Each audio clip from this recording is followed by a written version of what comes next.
ఆంధ్రప్రదేశ్లో పోలీసు వైఖరి దారుణంగా ఉందని మాజీ మంత్రి పెర్ని నాని విమర్శించారు. విజయవాడ సిపి విజయవాడలో శాంతి భద్రతలకు గాలికి వదిలేశారని చెప్పారు. కృష్ణాలంక పోలీస్ స్టేషన్లో జరిగిన దారుణంపై ఎందుకు స్పందించడం లేదని నిలదీశారు. సాయి కృష్ణ కేసును సిబిఐతో విచారణ జరిపించాలని డిమాండ్ చేశారు. తాడేపల్లిలో పెర్ని నాని మీడియా సమావేశం నిర్వహించారు.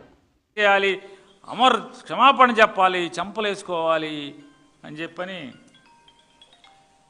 విపరీతంగా స్టేట్మెంట్లు ఎవరికాళ్ళు.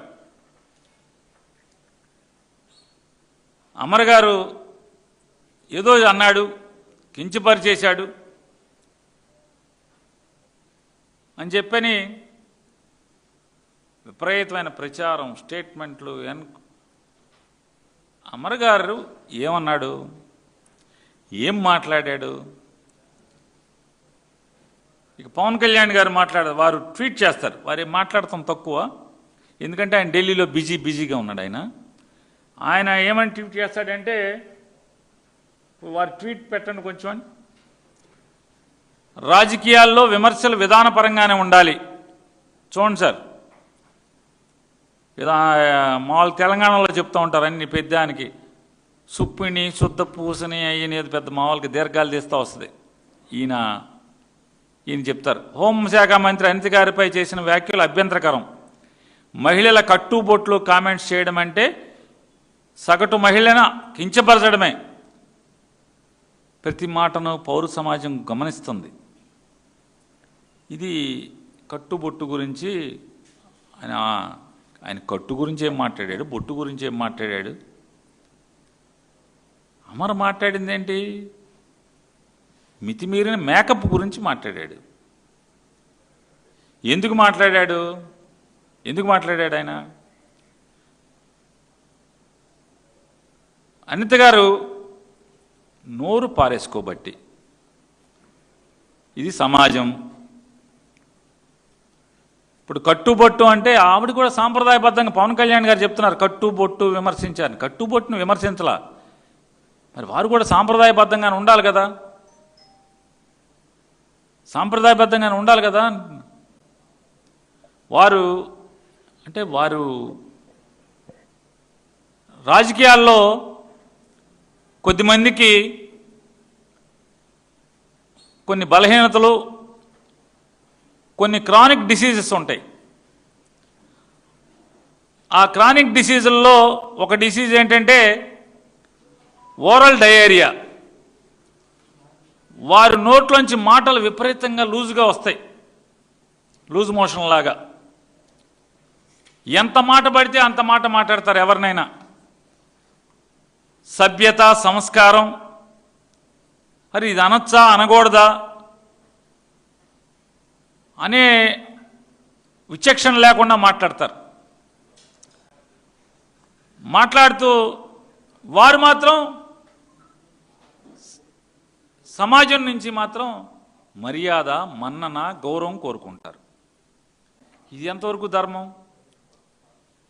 అద్దాల మేడలో కూర్చుని జనం మీదకి రాళ్ళేస్తే, సమాజం మీదకి రాళ్ళేస్తే రాళ్లే తిరిగి వస్తాయి కదా. పవన్ కళ్యాణ్ గారు, లోకేష్ గారు, మీరు ఒక అద్దాల మేడలో మగ మనిషిని కూర్చోబెట్టి సమాజం మీదకి రాళ్లే ఇస్తే కంకర రాళ్లే తిరిగి వస్తాయి.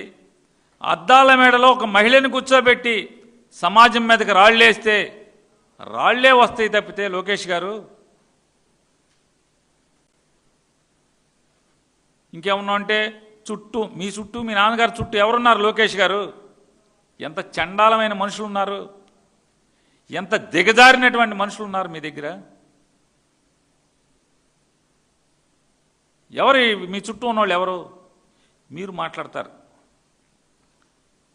ఒకసారి పవన్ కళ్యాణ్ గారిని, లోకేష్ నాయుడు గారిని, నారా చంద్రబాబు నాయుడు గారిని, అలాగే నారా చంద్రబాబు నాయుడు గారు అలాగే లోకేష్ నాయుడు గారు చిటికేయంగానే ఉస్కో అనగానే అసలు ఎరగదీసుకుని పడుతున్నటువంటి, అమర మీద పడుతున్నటువంటి అందరినీ కూడా ఒక్కసారి ఆలోచించమని అడుగుతున్నా. మీరేం మాట్లాడుతున్నారు? మీరు ఆశించేదేంటి? ఎప్పుడన్నా ఒక్కరోజన్నా వారు హోంమంత్రి గారు హోంమంత్రి బాధ్యతగా ఏమైనా తీసుకున్నారా? బాధ్యతాయుతంగా సంస్కారవంతంగా ఎన్ని తక్కువ సార్లు మాట్లాడారు? వారు అమర్ గారి గురించి ఏం మాట్లాడారో ఫస్ట్ ఒకసారి చూపించండి. అసలు ఈ వివాదం ఎలా మొదలైంది? అమర్ మాట్లాడుతున్నారు ఏంటి? పాయకరావుపేట అనిత వాళ్ళ ఇంటికి వెళ్తే, హోంమంత్రి ఇంటికి వెళ్తే స్టార్టింగ్ 15 లక్షల పెట్టండి ఒకసారి. మొన్న పేర్లు ఎందుకులేండి, మొన్న ఎవడో మాట్లాడుతున్నారు. పేర్లు ఎందుకులేండి, మొన్న ఎవడో మాట్లాడుతున్నాడు. పవన్ కళ్యాణ్ గారు ఇది మాట్లాడచ్చా అని అడుగుతున్నాను. మాట్లాడచ్చా? ఆడెవడో మాట్లాడుతున్నాడు. ఏంటి? పాయకరావుపేట అనిత వాళ్ళ ఇంటికి వెళ్తే, హోంమంత్రి ఇంటికి వెళ్తే 15 లక్షల ఉద్యోగాలు. అంటే గుడ్డు పగల కొట్టడం కూడా మాకు వచ్చు, గుడ్లు పగల కొట్టడం అన్ని కూడా మాకు వచ్చు. ఇండస్ట్రియల్ మినిస్టర్గా పకోడీ బజ్జీ కొట్లు, లేకపోతే ఇంకోటి ఏంటి ఆ రోజు ఏదో చేసే సమోసాల కొట్లు ఏదో చేశాడు మా వాళ్ళు చెప్తారు బాగా మంచిగా. ఆ పానీపూరి బళ్ళు అవి కాదు నేను తీసుకొచ్చినవి. P4 విధానంలో బంగారు కుటుంబాలను తయారు చేయాలని మార్గదర్శులతో కూడా వెళ్ళి ఆ దళిత ఆవిడేమన్నారు? ఈ రాష్ట్రానికి మంత్రిగా పనిచేసినటువంటి వ్యక్తిని వారేమంటారు? ఆడు ఈడు, గుడ్లు కాకపోతే ఏది కావంటే అది పగల కొట్టుకోండి అనిత గారు. ఎవరు వద్దన్నారు? నీ ఇష్టం, గుడ్లు కాకపోతే గుడ్లు పగల కొట్టుకోండి, ఆమ్లెట్లు వేసుకోండి, లేకపోతే దాన్ని ఏమంటారు ఫ్రైడ్ రైస్ చేసుకోవచ్చు, అండా బుర్జీ చేసుకోవచ్చు, ఏం కావాలంటే అది చేసుకోండి, ఎవడు వద్దనలా. కాకపోతే నోటికి హద్దు ఉండాలి కదా అండి మంత్రి గారు. నాలుగుకి హద్దు లేకుండా మీరు ఏది పడితే అది మాట్లాడతారు. మీరు ఆడు ఈడు అని మాట్లాడతారు. మీరు అలా కాకుండా మీరు సభ్యతగా విమర్శించండి, సభ్యతగా విమర్శించండి. నేను అనిత గారికి కూడా చెప్తున్నా ఒక్క మాట. అమ్మ అనిత గారు, మిమ్మల్ని హోమ్ మినిస్టర్ కుర్చీ ఒకటి ఇచ్చి రాజకీయంగా చెడు మాట్లాడటానికి వైఎస్ఆర్ కాంగ్రెస్ పార్టీ వ్యక్తుల్ని, లేకపోతే మా నాయకుడిని, వైఎస్ఆర్ కాంగ్రెస్ పార్టీలో మాజీ మంత్రుల్ని, మాజీ ఎమ్మెల్యేలని కించుపరుస్తూ మాట్లాడటానికి మాత్రమే మిమ్మల్ని ఒక పనిముట్టుగా వాడుకుంటున్నారనేది ఒకసారి మీరు గమనించాల్సిన అవసరం ఉంది.